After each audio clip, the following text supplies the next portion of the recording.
The governor of Osun State joins us now, Mr. Rauf Aregbesola, to shed a lot more light on some of what you may have heard and internalized. Thank you for coming on this morning, sir. Pleasure. Well, it's interesting that so much seems to have been made and said about the goings-on in Osun State. It leaves a lot of people asking questions. What is this? What is really going on? I mean, they talk about security reports. They talk about your style of governance. So much is being said. Why all this controversy? Well, in the first instance, we all have different perceptions about issues, and some of us are not too much concerned about the comments and views of people who do not really amount to much in the scheme that we are pursuing. That being said, however, I must tell you that we are charting courses that had never been considered by anybody. And you can't do such things without stirring controversy. To me, that is at the heart of what you see today as controversy about my person, about the state I'm administering, and general perception. We are breaking new grounds. We are moving on uncharted areas that definitely must stir controversy. Who would have imagined that a man who was illegally in a position for 7.5 years will be replaced, and within 4 months, he would not have the capacity to even win his local government? How could we explain it? I mean, and how could such be done without a controversy being stirred? Or the fact that an individual who had thought he was above the world, he had already assumed the governorship of the state, I mean Omishore, and at the test of his political strength, he could only win his polling unit with 4 votes. He was defeated all over the place. I mean, the implication of all of this is that we so much humiliated the People's Democratic Party that really what they are doing today to me is even small when you want to contrast it with the humiliation they suffered in my hand, and they are still suffering. If you allow me coming here, it looks like to me what you're painting now is pure politics. First, when you came in now, I was expected to see your new security outfit. We understand you have a new security outfit. Is it Osun town? But you have a new security outfit that you must have seen that. You have to clarify for us if some of those people we saw were part of the new security outfit.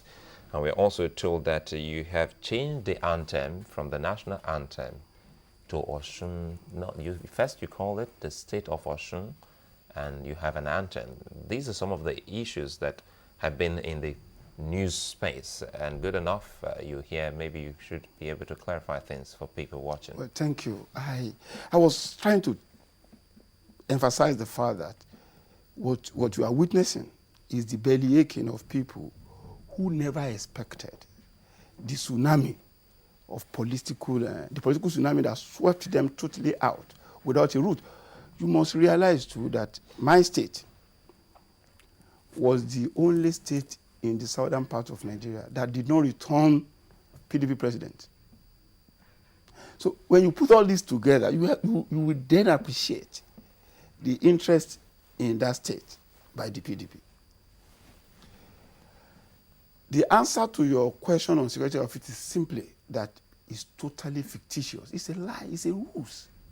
It's their imagination. It's not there. There is nothing about it. I mean, why anybody would be that dastardly in weaving tissues of lies and presenting such lies as any authentic report is I cannot understand it. It's just simply ridiculous. That's to say the least. Please, kindly let me explain some few things. You asked about the anthem, you asked about the name of the state, then again, you just wonder, how do we situate some basic facts about our nation? Nigeria is governed by law. The ground norm of the laws of Nigeria is the Constitution. Section 3, subsection 1 of that Constitution simply says Nigeria has 36 states. And the states are Abia, Adamawa, Anambra, Akwa Ibom, and so on. There is no state after the listing of the names of states.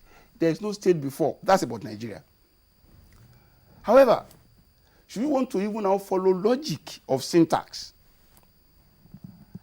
in the Constitution, Section 1 says, Nigeria shall be known as Federal Republic of Nigeria. That is the constitutional title for Nigeria. Federal Republic of Nigeria. When it comes to the government of it, it says Federal Government of Nigeria. Following from that, the only reasonable way to call the states in Nigeria is State Government of Nigeria. Flowing from that, there is no other correct way. That is one. If federal government is Federal Government of Nigeria, the only reasonable way to call the state is State Government of Osun, State Government of Anambra, and so on. That's about the Nigerian structure. Excuse me. We are talking of the correct formal naming of the states, flowing from the way the Constitution calls the Nigerian nation itself. Okay. If that is not strong enough, let's now see the convention of the world. Please, and I want to be corrected, all the nations of the world with states as a basis of administrative governance in the nation. All over the world, from USA to Mexico, to Brazil, to Australia, to India, to Malaysia, to Germany. I've mentioned 7. Check, and I want everybody to check to confirm the veracity of my claim. Except in India, where some 2-3 states are called the way we call our own. 2-3 states. India has 28 states. 2 of them, Gujarat and 1, are called Gujarat State. And the other one, something state. Every other state in India, apart from those 2, are called State of Uttar Pradesh, State of Tamil Nadu. That's India. In Australia, it's State of Tasmania. In Brazil, it's State of Bahia. In Mexico, it's State of Chiapas. In USA, it's State of California, State of Florida, State of Texas. In Germany, it's State of Breslau or whatever they call it. Germany has 16 states. So going by the International Convention of Appropriate Naming of States, the correct way of calling state is the way we have chosen. And there's no doubt about that. Finally, I'm a Yoruba man. Regardless of what I want to say, I'm a Yoruba man. So my worldview should flow from who I am.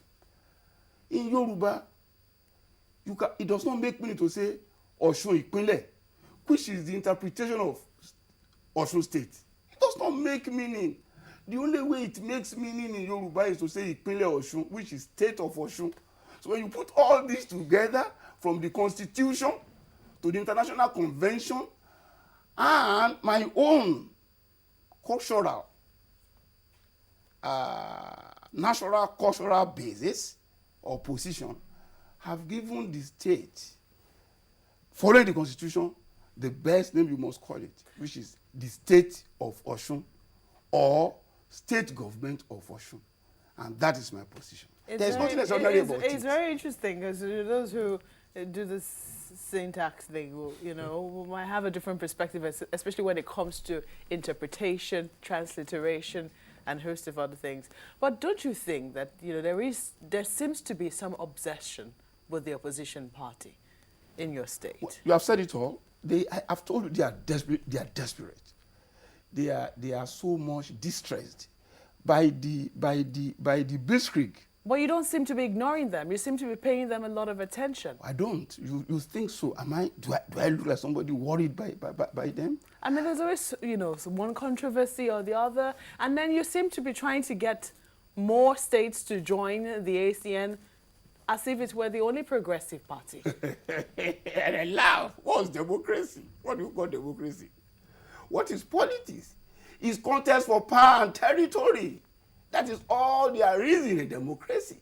Democracy means process through which you position yourself to capture the imagination of the people and accept you as the only worthy alternative to whatever power that is there. That is democracy. So where does politics is contest for power where does and governance influence. fit into this? If you cannot contest for power, if you cannot contest for influence, you are not a politician. And by the way, another interesting division of politics is drama and theater. So when you put all these together, you understand why I seem to be the bride or the focus of attack of the opposition. And honestly, I enjoy it. And the drama is not If you falling care to know, short. I enjoy it. There was a lot of drama, and so much seems to be going on in terms of this drama. But do you think they misunderstand your passion and your zeal for governance? Because a lot of them consistently say that the way you go about it, they wonder what is going on. For instance, the meeting about Afenifere you had, the spat you had with the former Speaker of the House of Reps, they wonder that, yes, you Was there about a spat? I mean, what? Let's quickly look at what that. happened there, yes. Let's quickly look at that. In the first, there was no spat. Somebody among the people who were there felt that I was eating hard on a core defect of his party, rather than wait calmly in the civilized manner required of public speakers. He broke all the rules of it and interrupted me rudely. That was it. However, the media, a section of media twisted what happened and presented it wrongly. I did not have any altercation with anybody. I was talking and I was really interrupted. It was not in any way close to how it was reported. But again, you can understand. I mean, if people are looking for your fault, they will seize on anything. And I never spoke about it. I did not because it was unnecessary. There's a verbatim recording of what transpired. I was on the podium talking, making my own submission and opinion known to Nigerian people and the audience there. And somebody felt I was not fair to him, rather than wait his own time. You said the song you sang. Rather than wait for his own turn. Okay. Whatever way I did my thing, I had the floor. The rule of engagement is for you to wait for you don't interrupt a speaker. Your Excellency, to me, I want to assume that is the general rule.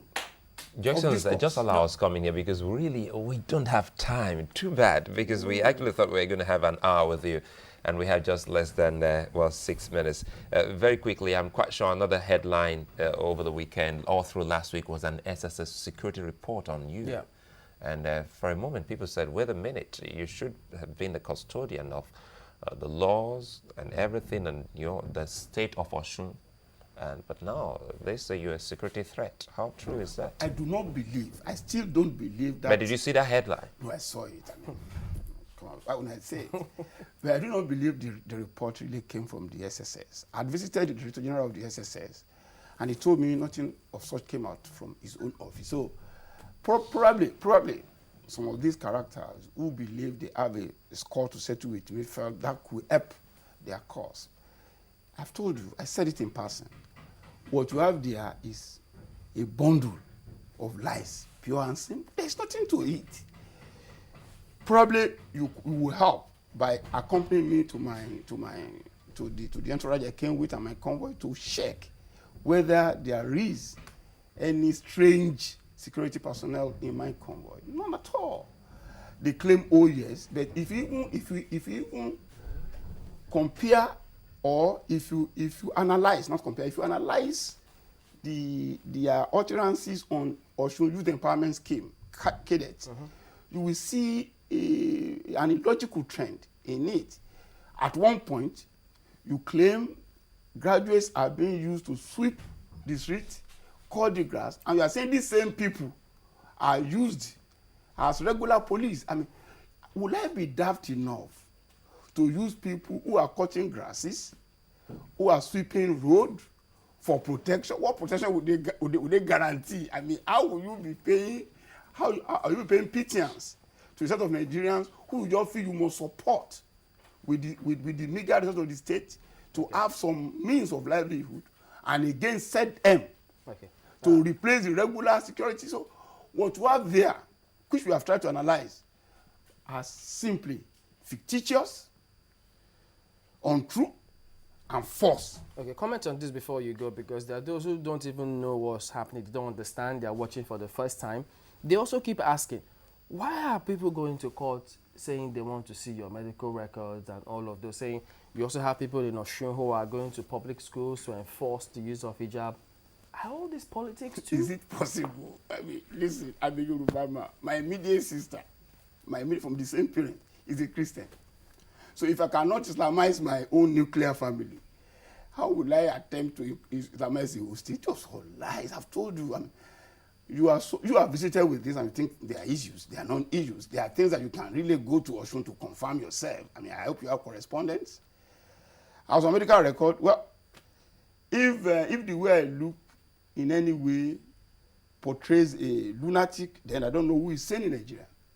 So it's quite open to people to determine whether I look sane or insane. And there is this word in English, they call it megalomaniac. I mean, how do you manage a megalomaniac? Somebody who wants an attention and is craving for it. But would you, like President Barack Obama, you know, when people started raising doubts about where he was born, he actually presented his certificate. Would you be willing to give them medical records just to shut them up? No, let me tell you this.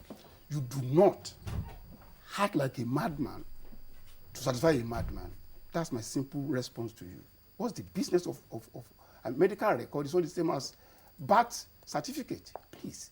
Your medical record is one of the most sacred things you keep.